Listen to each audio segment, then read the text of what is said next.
Update 2: Fiancé cheated and put the blame on me and my ex. Everyone feels sorry for her and ask me to forgive her. Hey guys. A quick update, I guess. So I met yesterday Marie's AP. I am too tired to give all the detail because the situation is becoming really heavy. I met him in the same place as the first time. I of course record everything. Long story short, they dated 4 years on and off and Marie never was the virgin she claimed to be, nor was he the first man with whom she slept. He was, and still is, crazy about her even though Marie cheated twice. He was willing to work though at each time. But somehow Marie get pregnant and she didn't know who the father was. Still, he was willing to accept the baby as his and didn't want to do a paternity test. Marie's parents got to learn about the pregnancy and wanted her to abort. He says due to the stress, she eventually had a miscarriage. She was too depressed and her family decided to relocate in order to start fresh. He says it's that time where Marie began to develop the idea of born-again virgin, whatever that mean. According to him, she felt like her miscarriage is a punishment due to the way she used to live her life. She broke up with him and they decide to stay friends. So far, he didn't show me any proof. He says he had changed his phone in the meantime. But he showed me discussions they had during the whole period that I knew Marie. In the texts, Marie said she met someone, me, who had the kind of old romantic relationship she always wanted to experience with someone. Over time she said I was a good guy and she could build something with me. And through our relationship AP became someone she confided in when she was insecure. So he knows practically everything about our relationship. He told me details that only me and Marie know. He says Marie didn't like me at first. She liked the idea that I was able to have an amazing relationship in the past and she wanted the same. He thinks that Marie still doesn't love me, she just loves the idea of having me completely and she never felt that she had me completely, so it became an obsession. Well, I don't know if the first part of his story is true or not, but I know that everything he's told me since I've known Marie is corroborated by evidence. I'm getting angrier and angrier and it's a feeling I'm not comfortable with. I don't want to meet Marie's family, but I don't know if it's true that they knew from the start what their daughter was. What is certain is that now I no longer want to meet Marie. I have this huge need to take all the evidences and send them to all people I know because it is unfair that I who was born and lived in my neighborhood must bear the consequences of her bullshit, but at the same time I don't want to do things like that. I do have lot of respect for Marie's parents. I should just send them my evidences and ask them for explanations before deciding whether or not I will meet them. Thank you for all your support on my 2 previous posts and in my DMs. I'm losing my mind right now while many of you had lived for years with your spouse who cheated on you and some even have children with them. It might be my last update if nothing new happens. So thank you all and I wish a lot of courage to those who are going through difficult times because of infidelity. Update 3: Meeting with my 23M cheating ex-fiancé 23F and her family. Edit: I keep getting a lot of DM asking me to publish again my last post because it got deleted. Believe me guys, I haven't stopped reposting since yesterday, but each time it got deleted. Some of you asked me to post in some other subs, so here I am. For some context, you can check my previous posts. Hi guys. I didn't think I would do an update anymore, but I get a lot of messages asking me what happened since my last update.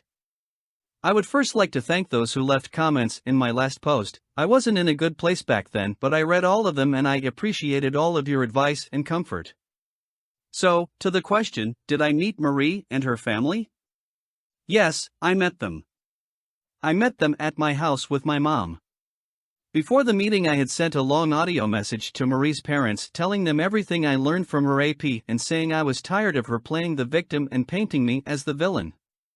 There was nothing left to be saved in the relationship, but if the rumors keep going I was willing to expose Marie in our social circle because it was unfair to suffer from something that I did not do. I told them I had to cancel the meeting unless she come clean.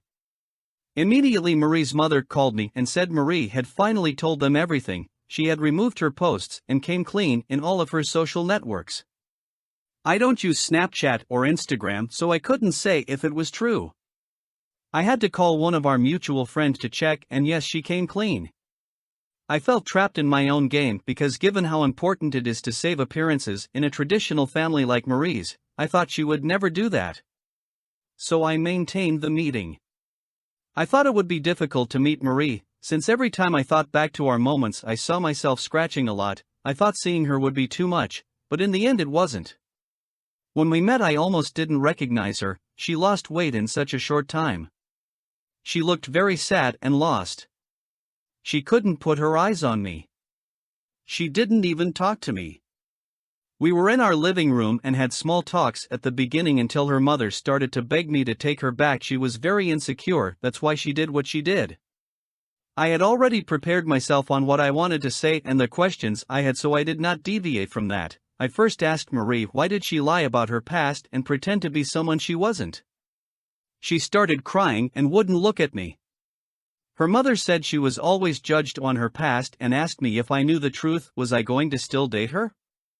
I told her that the answers to the ifs weren't important at that point, it just led to imaginary paths, and the only path that mattered was the one where she chose to lie about her past, and that brought us to where we are. It was the only reality, and in that reality I've been in a relationship all this time with someone who didn't exist, who lied to me, and who I'll never know what's true in anything she ever said to me.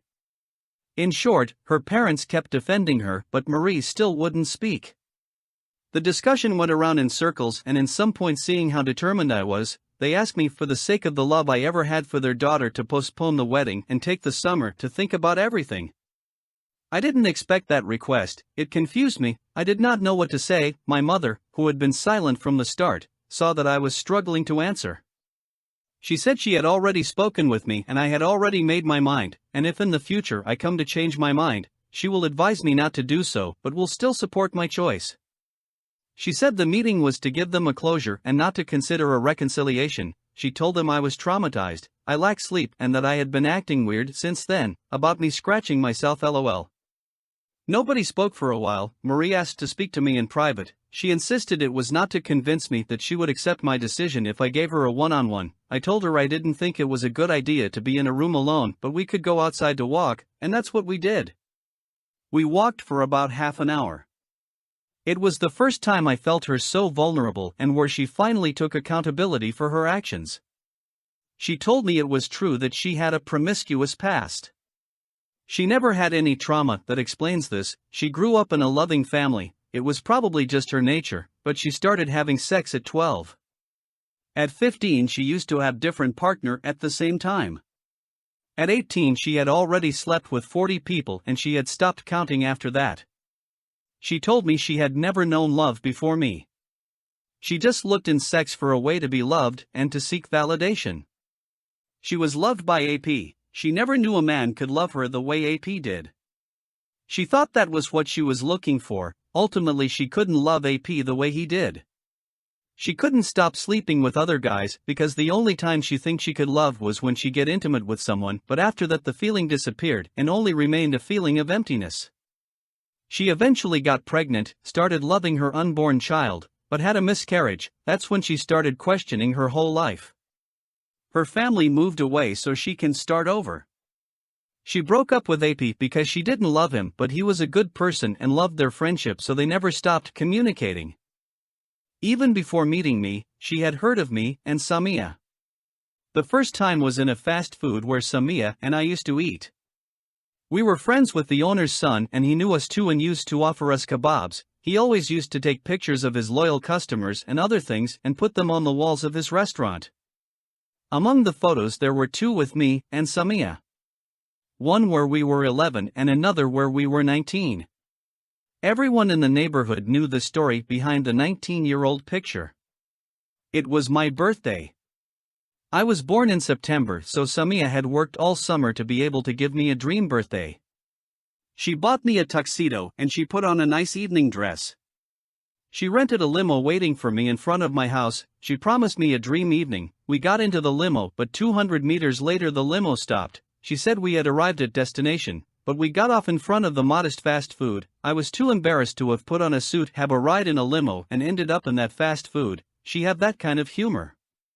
But that was cool. We ordered the same kebabs that the owner used to offer us, and she bought a muffin and put a candle on it, lit it, and asked me to blow on it.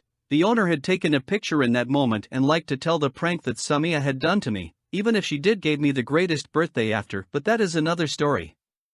So when Marie found out about the story, she asked for more. People told her other stuffs here and there, and that's when she said she wanted to experience this kind of love. When she met me and knew that I was the guy in the picture, she wanted to know me. She was intimidated by the story she heard of me, and before she knew it she had started lying to hide her past. And when she realized that she was already attached to me, she couldn't take those lies back, because if she told me the truth, I would never want to see her again.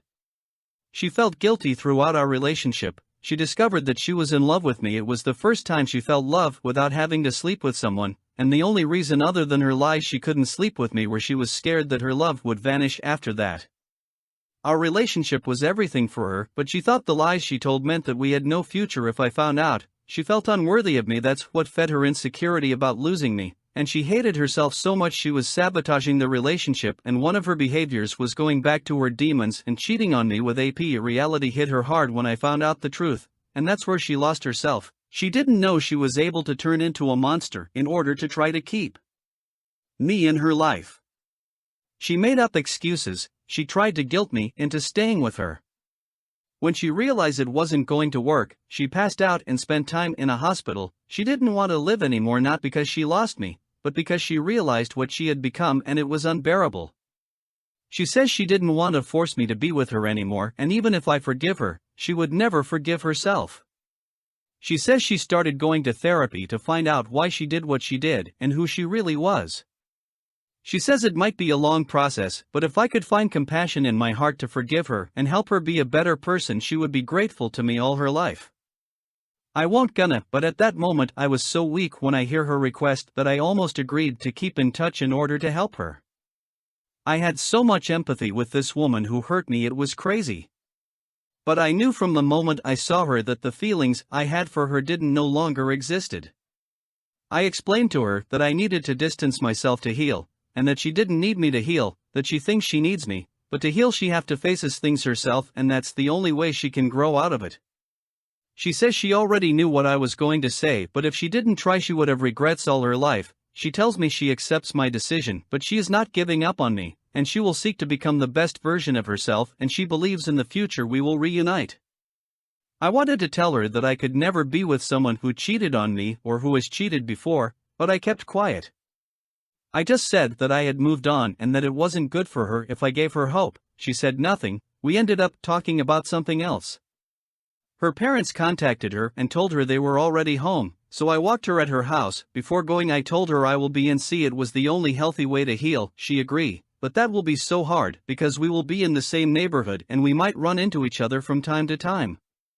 She asked me for a last hug. I hugged her and I left, and frankly, I felt lighter after this talk. I had no more anger, and I still have no anger in me. Maybe it will come back in the future, as I have been told healing is not linear. That's basically the meeting. So to the question, did I meet Samia? Yes, I met Samia twice, but I'm not sure this is the right sub to talk about it. Maybe I'll do a final update before going to my summer vacation for anyone interested to find out what happened and where I'm going from here. Thank you all, you were great help all along. TLDR, fiancé cheated and put the blame on me and my ex. Everyone feels sorry for her and asked me to forgive her.